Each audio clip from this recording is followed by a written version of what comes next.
안녕하십니까. 거꾸로 투자하는 쇼킹 부동산입니다. 11월 금통이 금리 인상보다 더 무서운 것 시작해 보겠습니다. 영상 전에 구독과 알람 설정으로 당신의 인생을 바꾸시기 바랍니다. 자, 금일 기준금리가요 1%로 0.25%포인트 인상이 됐습니다. 20개월 만에 1%대 금리로 돌아왔어요. 그리고 2011년 6월 이후에 첫 연속된 금리 인상이었습니다. 자, 이번에 기준금리 인상되는 거 시장에서는 100% 확률로 예상을 했던 부분입니다. 자, 그래서 시장의 관심은요, 이번에 금리 인상 할까 안 할까가 아니라 한국은행이 발표하는 11월 경제 전망, 특히 물가 전망에 더 많은 주목을 했고요. 총재 기자간담회에서 향후 통화정책 정상화에 대한 힌트가 나올 것인가, 이 두 가지 포커스를 맞추고 사람들이 많은 관심을 가졌었죠. 자, 먼저 통화정책 방향 결정문의 변화를 좀 보겠습니다. 10월 통방문에 보시면은요, 앞으로 소비자 물가 상승률은 8월 전망 경로를 상회하여 당분간 2% 중반 수준을 나타내다가 다소 낮아질 것으로 보인다고 언급을 했어요. 그런데 이번 통방문에서는 어떻게 나왔다? 앞으로 소비자 물가 상승률은 8월 전망 경로를 상회하여 2% 상당폭을 웃돌다가 점차 낮아져 내년 중 2% 수준을 나타낼 것으로 보이며 이렇게 언급을 한 거예요. 어떤 부분이 달라졌나 보이시죠? 내년 물가가 연간 2% 수준으로 나타날 것이라는 부분이 추가가 된 겁니다. 그래서 10월 통방문 결론에서 보면은요, 당분간 2% 상회하는 오름세가 나타날 것으로 예상되므로 앞으로 통화정책 완화 정도를 적절히 조정해 나갈 것이라고 했는데, 이번 11월 통방문에서는 어떻게 바뀌었냐? 물가가 상당 기간 목표 수준을 상회한 것으로 예상되므로 앞으로 통화정책의 완화 정도를 적절히 조정해 나갈 것이라고 언급을 한 겁니다. 확실히 10월 금통위보다 물가 부분을 강조하고 있어요. 자, 왜 이렇게 물가를 강조하는 것일까요? 이번에 11월 경제전망 보고서가 나왔거든요. 저희가 옆 쇼킹부동산 블로그 자료실에 업로드를 해둘게요. 다 보실 필요 없고요. 두 가지만 체크하시면 됩니다. 성장률과 물가, 통화정책을 결정할 때 가장 중요하게 보는 지표거든요. 일단은 경제전망은요, 8월 경제전망과 동일했어요. 올해 4% 성장률, 내년 3% 성장률 전망을 했습니다. 문제는 뭐가 달라졌냐면은 소비자 물가 전망이 달라졌는데, 내년 소비자 물가 전망이 크게 바뀌었습니다. 내년 상반기에 2.3%, 하반기에 1.8%, 연간으로 2.0%가 된 것으로 본 거예요. 자, 그럼 8월 경제 전망에서는 어떻게 나왔길래 이게 크게 변화한 거냐? 8월 경제 전망에서는요, 물가 상승률이 상반기에 1.7%, 하반기에 1.3%, 연간으로 1.5%의 저물가가 나온다고 계산을 했던 거죠. 불과 3개월 사이에 내년 물가 전망이 0.5%포인트 상승을 했다는 겁니다. 자, 이것이 엄청 중요한 이유를 말씀드릴게요. 자, 어제 자본시장연구원에서 2020년 경제 및 자본시장 전망을 했거든요. 이때 통화정책이 어떻게 변화할 것으로 전망했냐면, 자, 내년에 두 차례 금리 인상을 하면서 1.5% 기준금리가 될 것이다. 그래서 내년 1월과 내년 하반기에 한 차례 금리를 올려서 1.5%가 될 것으로 전망을 했거든요. 물론 코로나19 상황에서 0.5%에서 1.5% 올라가는 것도 높긴 하지만 기본적으로 왜 그 이상 못 올라갈 거라고 봤냐? 내년에 물가 상승률이 0.5% 수준밖에 안 될 거기 때문에 그냥 금융 불균형 방지 차원에서 1.5%까지 간다고 본 거죠.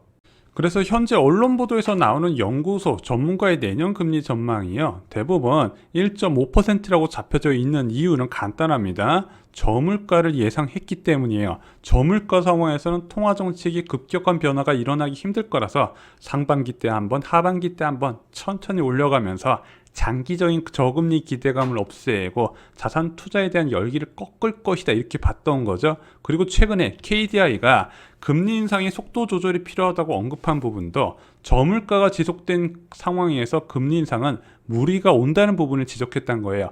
내년에 저물가라는 전제가 기반으로 깔려 있기 때문에 이런 전망이 가능했다는 겁니다. 그런데 내년 상반기까지 CPI 소비자 물가 상승률이 2.3%가 유지된다는 것은 어떤 뜻일까요? 높은 물가 오름세가 지속되기 때문에 추가로 금리를 올린다는 뜻입니다. 그래서 지금 시장에서 나오는 전망, 내년 1월 14일 날 첫 금통위에서 금리를 올리는 것은 그냥 당연한 거고요. 이것도 이 부분에 기자 간담회에서 언급이 나왔습니다. 두 번째 인상 시기가 하반기가 아니라 2분기를 가능성이 크다는 거예요. 왜? CPI가 불안하기 때문에 지속적으로 올릴 수밖에 없다는 거죠.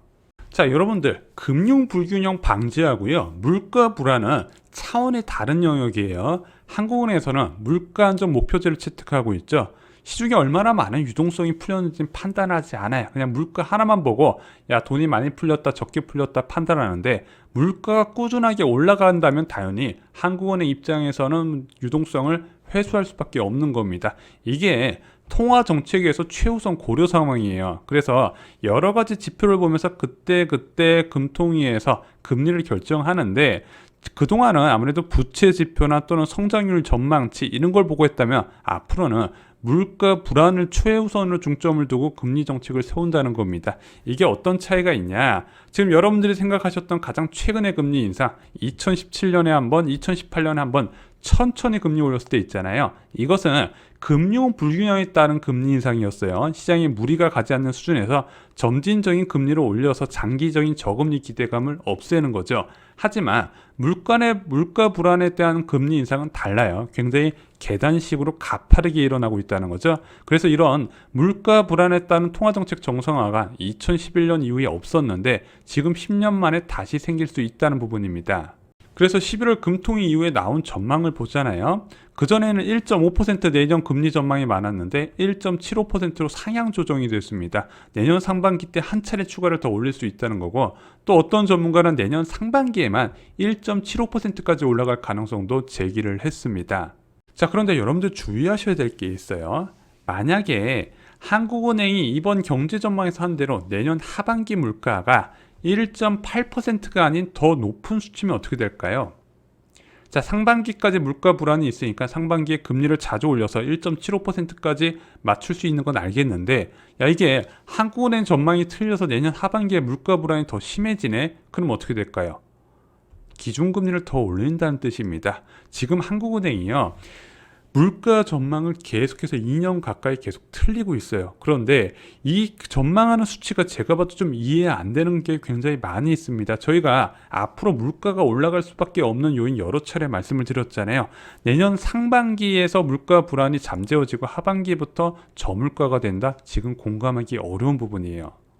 자, 하지만 이게 끝이 아닙니다. 지금 국내 요인만으로 굉장히 불안 요인이 가속화되고 있는데, 미국에서 조기 금리 인상이 나설 확률이 굉장히 높아지고 있어요. 자, 어제 발표된 연준 의사록을 보니까요, 조기 금리 인상을 주장하는 의원이 꽤 많이 있었습니다. 자, 그래서 테이퍼링 단축시키는 건 물론이고 조기 금리 인상 6월도 아니라 더 빨리 할 수 있다는 얘기도 좀 나오고 있어요. 게다가 경제 지표도요, 그것을 뒷받침하고 있습니다. 오늘 오전 영상에서 소개를 드렸죠. 실업수당 청구 건수가 52년 내 최저 수준으로 감소했고요.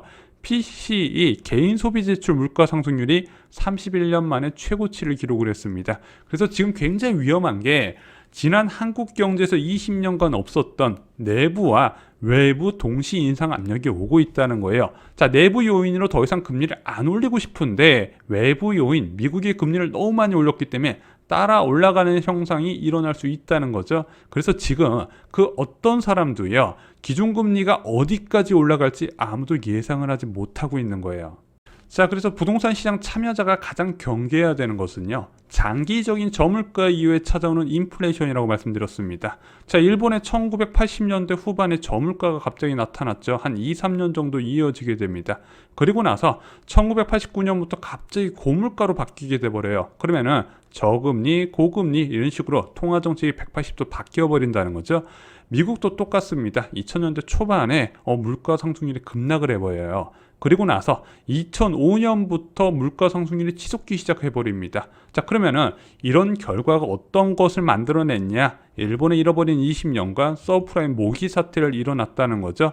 저물가 상황에서 저금리 정책, 고물가 상황에서 급격한 긴축으로 이어지면서 부동산 시장이 쑥대밭이 됐다는 겁니다. 자, 미래가 이렇게 불안한 건 알겠는데 우리는 당장이 궁금하다. 당장 수도권 부동산 시장은 어떻게 될까요? 이제 1% 기준금리가 됐습니다. 줄다리기가 시작될 거예요. 자, 이번에 기준금리 인상으로 대출금리도 조금 올라가겠지만 상당 부분 선반영이 돼 있어서 생각했던 것처럼 큰 변화는 일어나지 않을 겁니다. 자, 대출금리뿐만 아니라 기준금리를 올렸기 때문에 예금금리도 좀 빠르게 올라갈 거예요. 원래 이제 기준금리 올리면 한 2주 가까이 시간 끌면서 천천히 올리는데 지금 금융당국에서 좀 압박을 가하고 있죠. 야, 너네 예대 마진 너무 심하다. 그래서 칼같이 올릴 것으로 보여지는데, 그리고 좀 많이 올릴 것으로 보여지는데, 이게 여전히 실질금리 마이너스라는 거죠. 물가 상승률에 비하면 턱없이 낮은 예금 이자를 제시하다 보니까 아직까지 공급 요인까지는 적용이 되지 않아요. 그래서 이번에 기준금리 인상으로 수요 감소는 이어질 것이고 공급적인 부분은 큰 변화는 없을 것으로 예상이 됩니다. 그래서 이번 기준금리 인상은요, 상승을 멈추게 하는 역할일 것이라고 말씀을 드렸어요. 그러면은 고점 형성이 된다. 그래서 더 이상 집값이 오르지 못하고 올 12월 기점으로 고점이 형성되고 내년부터 그 고점을 기준으로 조금씩 하락하는 모양새가 나타난다 말씀을 드렸고요. 실질적으로 서울의 입주 물량이 늘어나는 2023년부터 위험하다 말씀을 드렸습니다. 자, 이제 부동산 시장의 대변화가 일어나고 있습니다. 무엇을 알고 있어야 될까요? 쇼킹 부동산원 아파트 교과서의 파트 1 아파트 가격 어떻게 될까요 보시면요, 주택 가격은 왜 하락하는지, 그리고 더 중요한 것이 바로 이 하락한 이후에서 왜 다시 상승하는지, 이 정도는 알고 계시면 큰 도움이 되실 겁니다. 이상으로 영상 마치겠습니다. 좋아요, 구독, 공유 꼭 부탁드립니다. 감사합니다.